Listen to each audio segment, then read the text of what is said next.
अब अपने को थर्ड क्लास सिटीजन मानते थे आप। कहाँ मानते? चाहे आप यूएस चले जाइए, चाहे आप बाहर चले जाइए, आप अपने को थर्ड क्लास सिटीजन मानते थे। आपके साथ में थर्ड क्लास सिटीजन का व्यवहार होता था। अब आपको सिर्फ आंखों पे बिठाया जा रहा है। वो वजह क्या है? बाहर जाने पे अपने को गर्व फील होता है। अभी मैं बैंकॉक गया था, जैसे ही जो भी पूछता था कहाँ से आओ, इंडिया से बताते थे, बोलता था wow India very good country. ये पहले नहीं था। बांटने के लिए था, जिसको बंट करके मिलता है। तो आपको क्या लगता है बीजेपी कमल का फूल बांट के चुनाव लड़ रही है? बोला कि आज एक मेरा जैसे एक कॉमन मैन बड़े आराम से बोलते हैं कि मैं भारतीय हूँ, I am an Indian, I am Bharat. ये आप में से कितने लोगों ने आज तक ये बोला? मेरे को सिर्फ ये बताइए। आप उनकी कमियां निकाल रहे हैं, लेकिन कोई भी एक नेता आज तक ऐसा आया जिसकी वजह से एक हिंदुस्तानी, आम हिंदुस्तानी मेरे जैसा 60 साल की मेरी उम्र हो गई, लेकिन वो ये खड़े होकर बोल सकता है कि मैं भारतीय हूँ? और कोई नेता मुझे पूरे इसमें अपने इतिहास में बता दीजिए जिसकी वजह से आपने ये लाइन बोलने की हिम्मत रखी हो एक आम आदमी ने। क्या नहीं बोलते थे मैं भारतीय? नहीं बोलते थे, डरते थे। क्या बात करते हैं? वो अपने को थर्ड क्लास सिटीजन मानते थे आप। कहाँ मानते? चाहे आप यूएस चले जाइए, चाहे आप बाहर चले जाइए, आप अपने को थर्ड क्लास सिटीजन मानते थे। आपके साथ में थर्ड क्लास सिटीजन का व्यवहार होता था। अब आपको सिर्फ आंखों पे बिठाया जा रहा है। वो वजह क्या है? वो वजह यह है कि एक आदमी जो मूल्यों पे चल रहा है, देखिए 100% सच्चा कोई नहीं होगा, लेकिन टेढ़ी उंगली से घी निकलना पड़ेगा। अगर घी सीधी उंगली से नहीं निकल रहा, पुराने सिस्टम को, जो 60 साल पुराना सिस्टम है, उसको ठीक करने के लिए उंगली टेढ़ी करनी ही पड़ेगी। अच्छा, लेकिन टेढ़ी उंगली किस लिए कर रहे हैं? अपने लिए नहीं कर रहे, इस देश को आगे बढ़ाने के लिए कर रहे हैं। इस बात को आप भूल रहे हैं। आज तक कोई भी ऐसा आदमी बता दीजिए जो सिर्फ देश के लिए लड़ा हो, देश के लिए खड़ा हो और देश के लिए अड़ा हो। इन लोगों को क्या दिक्कत है? इनकी दिक्कत यह है कि आपका एक कंफर्ट जोन मिला हुआ था, आपकी वो कंफर्ट जोन कट गई, तो सब लोग बिलबिला रहे हैं। पंजाब के जो बड़े बड़े आड़ती थे, उनका एक घूसखोरी खत्म हो गई तो वो बिलबिला रहे हैं। वो ट्रैक्टर लेके आ गए, एसी लगा हुआ ट्रैक्टर। अरे मेरे जैसे आप आइए ना, धूप में खड़े होकर बताइए 4 घंटे, सब भाग जाएंगे 4 घंटे में। क्या करूं मैं इसका? ये लोग ये कह रहे हैं कि महंगाई, बेरोजगारी, लोकशाही की जगह थोड़ा सा। सर, महंगाई हो रही है, वजह क्या है, रीजन क्या है और उसका सोल्यूशन क्या है? आप में से एक भी जो सबने बोला, आप एक सोल्यूशन दीजिए कि अगर जो वो कर रहे हैं वो नहीं, ये सोल्यूशन होना चाहिए जिससे महंगाई कम हो जाएगी। नहीं, पॉजिटिव रहें, साथ में कदम उठाइए जो आने वाले समय में आप कंट्रोल में रहें।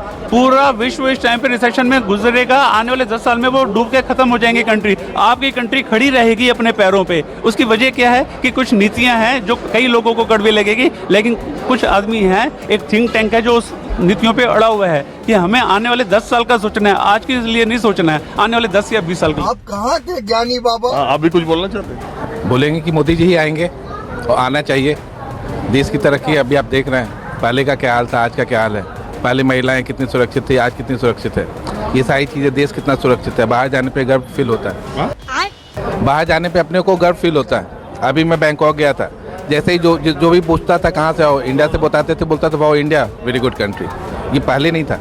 यार बैंकॉक में न जाने कितने इंडियन हैं। कोई भी कहीं भी किसी भी आप देश में जाएंगे ना, यहाँ से बाहर जाएंगे आपको सब जगह इज्जत मिले। यहाँ भी अभी पहले की जो हाल थी, रोड देखिए ना, रोड का हाल ये है कि आपको गाड़ी चलाने में मज़ा आ रहा है, पहले से बहुत अच्छा है। झूठ बोलने वाले की तो बहुत कमी नहीं है, समझ रहे हो? अच्छा देखिए, प्रधानमंत्री मोदी और उनकी सरकार जो 10 साल की है, उसमें विपक्ष का जो आरोप है, मोटे तौर पर 3-4 बातें वो कहते हैं। पहली बात ये कि लोकतांत्रिक संस्थाओं को, लोकशाही को ख़त्म करके विपक्ष के नेताओं को, जो उनके साथ नहीं आ रहा है, जो विपक्ष में है, सारी कार्रवाई जांच एजेंसियों के, भ्रष्टाचार, परिवार, सारे आरोप उन्हीं पर, जो उनके साथ चला गया, जिस पे आरोप था भी उधर जाके धुल गया। बात तो सही है। एक बड़ा आरोप ये लगता है। दूसरा आरोप ये लगता है कि महंगाई उनके समय में बढ़ी और उन्होंने कुछ चंद उद्योगपतियों के लिए ज़्यादा काम किया। तीसरा आरोप ये लगता है कि उनके समय में रोज़गार के अवसर, सरकारी रोज़गार के अवसर कम हुए, सरकारी नौकरियां, भ्रष्टाचार, महंगाई। अग्निवीर जैसी योजना लाए जो गांव देहात किसानों के बच्चों के लिए एक बहुत बड़ा साधन था, उसको, ये 4-5 चीज़ें मोटे तौर पर सरकार को घेरने के लिए विपक्षी लगाते रहते हैं, आप सुनते रहते हैं। सही बात है। आपको क्या, और उनकी जो सबल पक्ष है, वो उनका राष्ट्रवाद, उनका हिंदुत्व, उनका 370, 3 तलाक, इंफ्रास्ट्रक्चर और 4 करोड़ लोगों, 3 करोड़ लोगों को घर, राशन, शौचालय, ये सब बातें। आपको क्या लगता है? Good question. महंगाई के बारे में बहुत लोग बहुत कुछ बोले, आपने भी बताया। एक बार आप और देखिए, जो रिक्शा चला रहे हैं, सबसे नीचे तबके का काम उसी को बोलते हैं ना। और जो हार्ड लेबर करते हैं उनको सबसे नीचे तबके का वर्कर मानते हैं, जिसे 500 रुपया रोज़ मिलता है, ऐसा हम लोग मानते हैं। उसके पास भी मोबाइल है और वो मोबाइल से बात कर पा रहा है, अपना सुबह से शाम का खाना ठीक से खा पाता है, काम भी मिलता है। महंगाई लगता है कि आपके महंगाई, अगर आपको 500 रुपया का पॉकेट में दम है, अगर 500 रुपया है तो आप दिल्ली जैसे जगह पर अभी भी 150 रुपया में तीनों टाइम खा सकते हैं पेट भर के। क्या बात कर रहे हैं? लेकिन अगर आपका पेट का साइज़ इतना बड़ा हो और ये साइज़ इतना बड़ा किया हुआ हो और उसको आपने पिछले, जब से आप अपने आप को पढ़ा लिखा तबका हो करके अपने सड़क पे आ करके और जिस तरह से कमाए हैं और जिस तरह के तरीक़ों से कमाए हैं, उससे आपका पेट ना भरेगा और ना कभी भरा है और आगे भी नहीं भरेगा। इसी तरह से कोसते रहिएगा। जिसका पेट नहीं भरा था उसका भरने लगा है।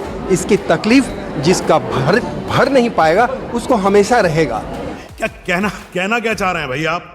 नहीं, मैं आपकी इस बात, देखिए इस बात से मैं सहमत हूँ कि जो आदमी कहता था कि सरकारी आवास नहीं लूँगा, सरकारी गाड़ी नहीं लूँगा, मौका मिलने पर वो 50 करोड़ रुपए लगाने के लिए वो राजी। लेकिन एक बात बताइए, ये इलेक्टोरल बॉन्ड के बारे में भी आप कुछ जानते हैं?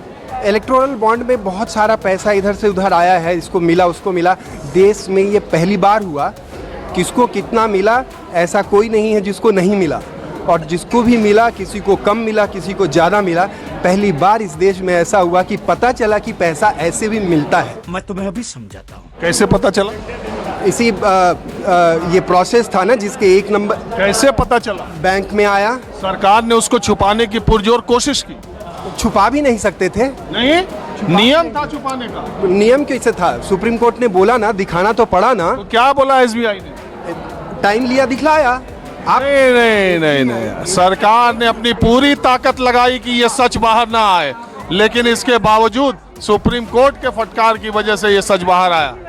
ये बड़ी अच्छी बात कही है। सुप्रीम कोर्ट के फटकार के वजह से, सुप्रीम कोर्ट के फटकार के वजह से तो हेराल्ड केस भी आया, वो भी बंद नहीं होता। पहले के समय में अगर चंदा आता था ना, पहले के समय का चंदा था ब्लैक में, जो 300 करोड़ अभी आपको झारखंड, मैं झारखंड से ही आता हूँ, 300 करोड़ रुपया जिस तरह का ब्लैक में चल रहा था ना, चंदा का धंधा पहले ब्लैक में था। 30 करोड़ पकड़ाया है ना झारखंड में, ये बांटने के लिए था, जिसको बंट करके मिलता है। तो आपको क्या लगता है बीजेपी कमल का फूल बांट के चुनाव लड़ रही है? बिटिया, तुमको भी है कुछ बोलने का इंटरेस्ट है तो बट कौन नेता तुमको अच्छा लगता है? मोदी जी। किस वजह से? अरे उन्होंने कितना विकास किया है देश का। मुरादनगर से तो रैपिड रेल भी जा रही है। हाँ बिल्कुल बिल्कुल। नहीं, उस इलाके में तो बहुत काम हुआ पिछले 10 सालों में। मैं एक्सप्रेस वे, रैपिड रेल, हर जगह देखेंगे, जहाँ भी आप देखेंगे आपको विकास दिखेगा। आप पहले जो शासन प्रशासन था, आज उनका एक डर है माहौल में हर जगह। पहले जैसा गुंडागर्दी नहीं है हर जगह पे। आप देखेंगे 10 साल पहले का और 10 साल बाद का देखेंगे, क्या होता है, टाइम इनको भी चाहिए ना। आप किसी को आप 70 साल दे रहे हैं, किसी को 10 साल में बोल रहे हैं आप जाओ। एक बात बताइए, आप महिलाओं वाली बात कहे, ये मणिपुर पर केंद्र सरकार का रवैये को आप कैसा मानते हैं? You are a good question. मैं ओवरऑल बता रहा हूँ, मैं किसी एक पर्टिकुलर स्टेट की बात नहीं कर रहा हूँ। नहीं, 1 साल से ज़्यादा वक्त हो चुका, प्रधानमंत्री 162 यात्राएं किए हैं, करीब 162 से ज़्यादा। आपको नहीं लगता प्रधानमंत्री को मणिपुर भी जाना चाहिए था? और जब चुनाव आया तो उधर चुनाव भी नहीं लड़ रहे। नहीं, बिल्कुल जाना चाहिए, लेकिन अभी जहाँ पे उनका भी एक दायरा है, इतना बड़ा देश, पूरे देश का दायरा है, उनका बहुत बड़ा दायरा है, तो इतने बड़े दायरे में कहाँ वो जा सकते हैं, उसके हिसाब से अपनी उनकी प्रायोरिटी होती है। आपको लगता है उसको टैकल किया ठीक से केंद्र सरकार ने? करना चाहिए, अच्छे से करना चाहिए, लेकिन जो भी हो रहा है पहले से अच्छा हुआ, अभी और टाइम देंगे और अच्छा होगा। दोस्तों वीडियो में बस इतना ही। दोस्तों आप इन लोगों के भी शो वाले ज्ञान पर क्या सोचते हो हमें कमेंट बॉक्स में ज़रूर बताएं। और अगर आपको इसी तरह की वीडियो देखना पसंद है तो चैनल को सब्सक्राइब और वीडियो को लाइक ज़रूर करें।